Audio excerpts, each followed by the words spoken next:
Before we continue deeper into this wild frontier storm, tell me this. What would you do if an outlaw stood moments from death while his wife went into labor in the middle of a gunfight? Would you call it justice or fate? If this story pulled you in, then make sure you subscribe to Western Tales for more gripping frontier legends. Tell me where you're watching from. Partner, I love knowing how far these stories travel across the map. Don't forget to like and share this video so more folks around the campfire can hear it. And if you want more stories just as intense and heart-pounding as this one, stick with us. The West has many secrets left to tell. The sun hung low over the frontier town of Bramble Creek, casting long shadows that crawled like silent memories across the dusty ground. Folks gathered slow at first, then in swelling clusters, forming a ring around the scaffold table set dead center of the square. Men leaned on rifles, boots shifting, eyes narrowed against the heat and the tension thickening the air. Women stood back near the storefronts, whispering behind gloved hands, trying to decide whether this day marked justice or something far colder. The outlaw didn't fight as the deputies dragged him forward. His hat had been taken, but the sun still glinted off his sweat-damp hair, and his jaw stayed high, shadowed with stubble that made him look more wild than wicked. Tattoos inked across his chest and arms, stories etched in, symbols only he knew, shifted as he breathed, slow and steady. But every few seconds his eyes slid sideways, softening as they landed on the woman in the blue prairie dress standing a few feet away. She held her belly with both hands, the weight of their child almost too much for her slight frame. A few months earlier she'd glowed with joy, but today her face looked pale. Even the morning light seemed afraid to touch her. Her husband's gaze kept drifting to her, not with fear for himself but with a deeper fear, one he didn't know how to speak out loud. The sheriff stepped up beside the outlaw, a thick rope looped over his shoulder. Sheriff Harlan Reese was a tall man, built of rigid bones and years of unbending law. He looked at the outlaw with the expression of someone who'd been waiting too long to finish something. "Elias Boone," the sheriff announced, loud enough for the whole square to hear. "You stand accused of aiding and abetting the Coulter brothers in the bank robbery that left 2 men bleeding in the street. You were seen riding with them. You were seen covering their escape. You were seen hiding them." Elias didn't deny it. He couldn't. Every ounce of the weight he carried had been chosen. Behind him, one of the deputies jerked the rope around his wrists, cinching tight. Elias didn't flinch. He only stared at his wife. The sheriff continued, "You'll hang at sundown." A tremor ran through the crowd, not surprise so much as a shift in the air, like everyone suddenly realized they were watching something final. The pregnant woman sucked in a sharp breath and stepped closer. "It wasn't him," she whispered, her voice trembling but clear. "Sheriff, you know my husband. You know he wouldn't—" "I know exactly what he would and wouldn't do," the sheriff cut in, "which is why this hurts more than you think." Somewhere behind her, old Mrs. Carver said under her breath, "Poor thing. She'll be a widow before her child takes its first cry." Elias pulled his shoulders back, muscles taut under the morning sun. He opened his mouth, choking back the frustration simmering in him. "Leave her be," he growled. "I'll take whatever's coming. Just leave her out of it." The sheriff didn't bother responding. He motioned for the deputies to prepare the noose and stepped back toward the crowd. The tension had been building for days, ever since the robbery went bad. Folks were scared, wounded, angry, and someone had to pay. Elias Boone, a man who'd lived on both sides of the law since the day he could ride, made an easy target for their fear. He could have run, should have maybe.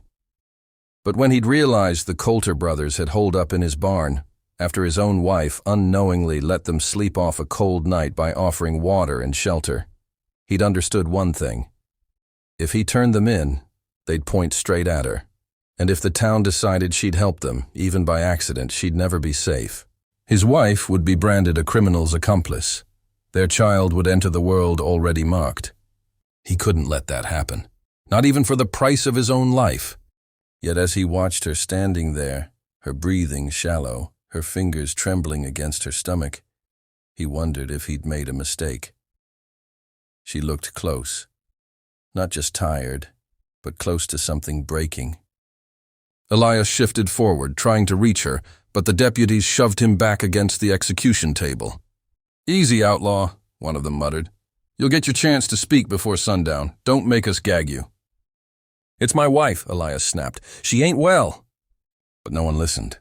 The law wasn't built for mercy. The sheriff signaled for the crowd to settle. A few men nodded grim approval, believing justice finally had its day. Others exchanged looks, weighted with doubt. Outlaws caused trouble, sure, but Elias Boone had also saved this town more than once, from raiders, from bandits, from drought by riding supplies across 2 counties. It didn't sit right with some folks, watching him bound like a rabid dog. Still, no one spoke up. Then a soft gasp broke the silence. The woman in blue bent slightly, one hand clutching her belly, her face scrunched tight with pain. Elias felt his heart drop. "Sarah?" he called. She didn't answer. Instead, her knees buckled, and she caught herself against the wooden table beside him, breathing fast, ragged, panicked. Someone in the crowd shouted, "She's going into labor!" Chaos swept instantly. Rifles lowered. Men rushed forward. Women pushed. Closer, calling for towels, water, anything useful.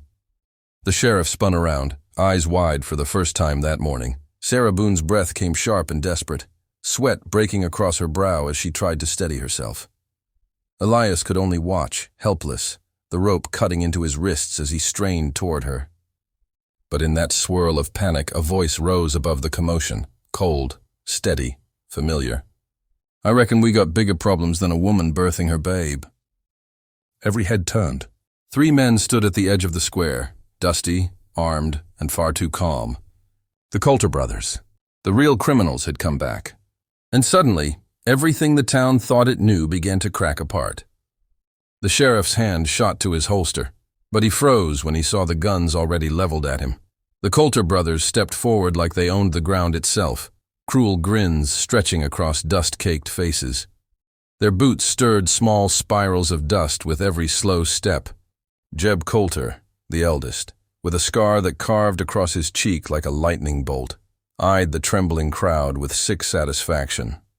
"Mighty fine gathering you folks got here," he drawled. "Looks like we showed up just in time." People backed away, leaving a clear path between the brothers and the execution table. Elias Boone felt rage burn straight through him, hotter than any sun in the western sky. He tried to push up, but the rope at his wrists held him tight, biting into his skin.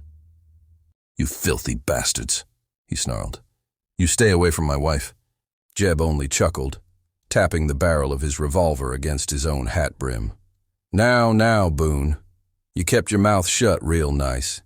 Didn't think you'd let 'em hang you for our sins, but I guess a man'll do anything when he's got something precious to lose." Sarah groaned again, leaning heavier on the table, her face tightening with another wave of pain. The whole square seemed trapped between 2 storms, the one threatening Sarah's life, and the one aimed at every gun, every heart, every breath in the town. Sheriff Harlan lifted both hands, voice steady but thick with warning. "Coulters, you don't want to do this. You're outnumbered 10-1. "Maybe so," Jeb replied, "but you shoot, and I guarantee the first bullet comes from my gun and finds someone real valuable. Maybe the sheriff, maybe the mayor, maybe that fine woman groaning over there." Elias lunged forward with a guttural growl, only to be yanked back by the deputies holding him. "Untie me!" he shouted at them. "Untie me now!" But fear made cowards out of men who normally held their backs straight. None of them dared move without the sheriff's order. The sheriff hesitated too long, and Jeb caught it, smiling wider. Sarah gasped again, louder this time. Her breath trembled like the wick of a dying candle. Sweat trickled down her temples, and she swallowed hard as she sank to her knees. A woman from the crowd rushed forward. "She needs help. She's coming." "Close! Stay back!" Jeb snapped, pointing his gun her way. "Ain't nobody touching her till we get what we want." "And what is it you want?" Sheriff Harlan asked, jaw tight. Jeb lifted one brow, as though the question were foolish. "Our money. You think we robbed that bank just for sport? We stashed it before riding out. You got it locked up in that sheriff's office. We take it. We leave. And maybe, just maybe, you keep your precious outlaw alive to watch his pretty wife give birth." Elias felt cold flood through him. The Coulters had planned this.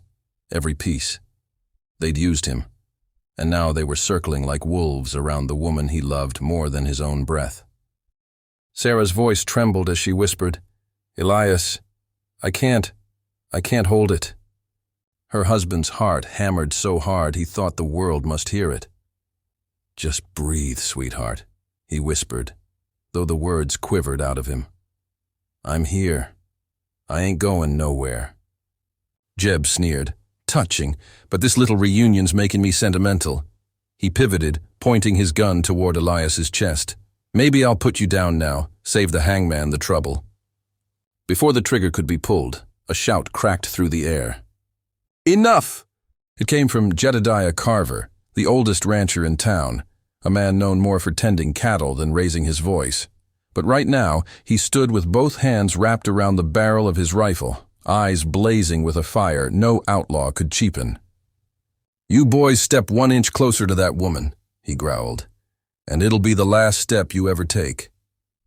A spark jumped through the crowd. Men who had shrunk in fear straightened, rifles lifted, boots planted hard into the dirt. For the first time since the Coulters had stepped into the square, they met resistance. Jeb's smirk faltered, and in that tiny crack of hesitation, Sarah suddenly let out a cry, one sharp enough to slice clean through every man's spine. Another contraction seized her, her body bowed forward, hands clawing into the dirt. The world narrowed to panic. Even hardened outlaws felt the shift. Jeb cursed under his breath. "Damn it! This wasn't part of the plan." One of the younger Coulters, Mark, took a nervous step back. "Jeb, she's bleeding, look!" A dark stain spread beneath her knees. Elias's entire soul tore open. He twisted violently against the ropes, skin tearing, blood smearing down his wrists. "Please!" he roared to the deputies, to the sheriff, to God himself. "Cut me loose!" Sheriff Harlan stared at Sarah, trembling as another scream ripped free from her. The sheriff looked at Elias, then at the town, then at the trembling outlaws. He made his decision. "Hank," he snapped to his deputy, "get that rope off Boone. Now." "You do, Sheriff," Jeb warned, voice rising with the last of his confidence. "And—" "Shut up," Harlan barked. "There's a woman dying in front of us." Hank didn't hesitate. He pulled his knife free and sliced hard through the bindings. Elias stumbled forward. Wrists raw, but he caught himself and dropped immediately to Sarah's side. "I'm here," he whispered fiercely, cradling her shoulders. "I'm right here. Look at me, darling. Look at me." She lifted her tear-filled eyes, her breath shaking. "Elias, it's coming." "I know," he whispered, kissing her forehead. "Just hold on." But the Coulters were shifting, unsettled, trapped in their own rising fear. Mark snapped, "Jeb, this is bad. If she dies—" "We didn't come here to kill no woman," Jeb hissed back. "We just wanted—" His words died as he realized half the rifles in the square were aimed straight at them. The sheriff's voice rumbled low and deadly. "You three ain't leaving this town. Not with money. Not with guns. Not even with your shadows." Jeb swallowed, his bravado fading like smoke. He raised his hands, lips curling in bitter defeat.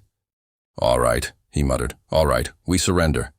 But the moment his gun slipped lower, a shot rang out. No one knew who fired first. All they knew was chaos erupted, rifles cracking, dust exploding, people diving for cover. The square became a storm of bullets and shouted orders. Elias curled protectively around Sarah as rounds tore through the air above them. And then, as the gunfire roared around them, Sarah screamed again, louder, deeper, rawer. The baby was coming. Right there in the dirt, right in the middle of a gunfight, and Elias Boone realized he'd have to bring his child into the world while death closed in from every side.